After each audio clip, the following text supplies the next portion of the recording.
Повертати борги та піднімати економіку – таке головне завдання на наступний рік визначив прем'єр-міністр Олексій Гончарук. Сьогодні він презентував доопрацьований урядом проект Держбюджету 2020. Тепер його передадуть на розгляд депутатам до Верховної Ради.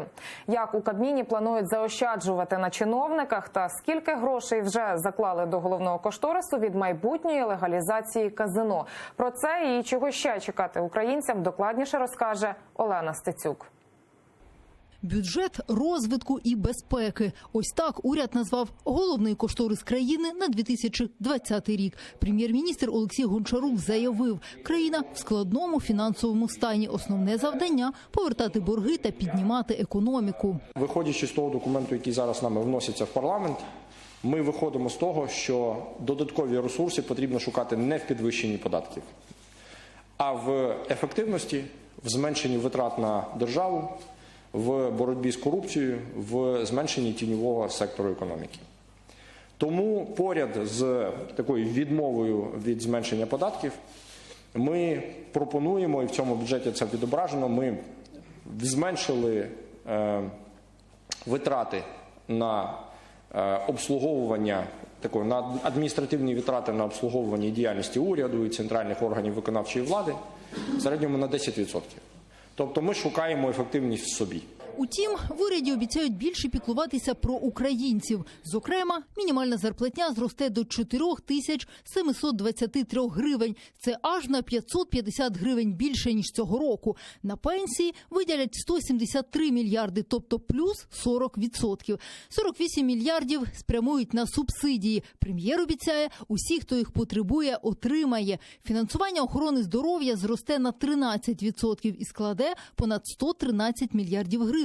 Пріоритетною, за словами очільника уряду, є екстрена медична допомога. На неї виділять на мільярд гривень більше, ніж маємо нині. Понад 3 мільярди хочуть дати на програму «Доступні ліки». Це майже втричі більше, ніж у 2019 році. 15 мільярдів збільшились видатки до другого читання, частково за рахунок того, що ми скоротили деякі видатки, але виділили на головні питання, які озвучені були прем'єр-міністром. Рекордними за всі часи незалежності в уряді назвали видатки на безпеку і оборону. Це понад 245 мільярдів гривень, на 16% більше, ніж цьогоріч, і майже 5,5% від прогнозованого ВВП.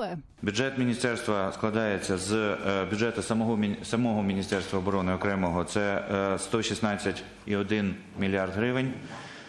В 2019 році це було 102 мільярди. Також державні гарантії на закупівлю озброєння та військової техніки – 9 мільярдів гривень. В 2019 році це було 3 мільярди. Удвічі більше коштів обіцяють ветеранам для їхньої реабілітації – 246 мільйонів. Крім того, прем'єр-міністр Олексій Гончарук спростував інформацію про те, що переговори з МВФ щодо нової програми співпраці заморожені, нібито до стягнення коштів акціонерів Приватбанку. Чутки про те, що програма заморожена, МВФ відмовився – це просто маніпуляції, яким не слід вірити. Переговори, робота триває, ми там щодня на телефоні з нашими колегами. І ще не основне нововведення в планах уряду – держава у смартфоні. І грошей зекономить для бюджету, і з корупцією побореться.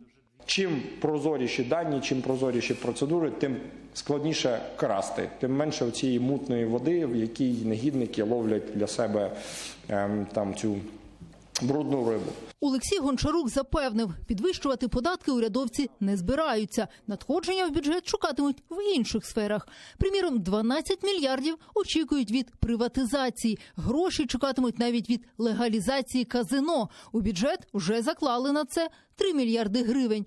Але все це ще мають проголосувати народні депутати. Олена Стецюк, Асан Емінов, Zaman, АТR.